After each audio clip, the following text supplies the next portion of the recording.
வணக்கமுங்க. நம்ம பால் கறவைக்கு ஒரு மாடு வேணும்னே நம்ம உள்ளூருக்குள்ளேயே பெரியப்பா கிட்ட ஒரு மாடு வாங்க போயிருந்தோமுங்க. இவரு தான் மாட்டோட ஓனருங்க. மாடு எத்தனா நீத்துன்னு பார்த்தீங்கன்னா, தலைகீத்து கிடாரிங்க. உனி திருகாணியெல்லாம் கழட்டிட்டு ஆட்டோவில் ஏற்றி கொண்டு போயிடலாமுங்க. கன்று போடுறதுக்கு 10 நாள் ஆகுன்னு தான் பிடிச்சிட்டு வந்தோமுங்க. ஆனால் வந்து அடுத்த நாளே மாடு கன்று போட்டுருச்சுங்க. வழக்கமாக மாட்டுகளுக்கெல்லாம் நான் தலைக்க ஊற்ற பிடிச்சிட்டு தான் போவேங்க.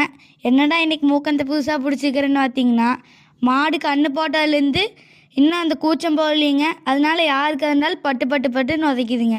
நிரப்பவும் விட மாட்டேங்குதுங்க. காலையிலையும் பொழுதோடையும் இது நம்மளுக்கு ஒரு வேலையாகவே இருக்குதுங்க. 10 நாள் ஆனால் அதுவே சரியாயிருங்க. அது வரைக்கும் நம்ம பிடிச்சிட்டாங்க கறக்கணுங்க. மாடு என்ன கன்று போட்டிருக்குதுன்னு பார்த்தீங்கன்னா, வழக்கம் போல் நம்மளுக்கு என்ன கன்று போடுமோ அதே கன்று தான் போட்டிருக்குதுங்க. காளைக்கன்றுங்க. அதாவது பாலை வேற அடக்கி அடக்கி கன்றுக்குட்டி கூடுதுங்க.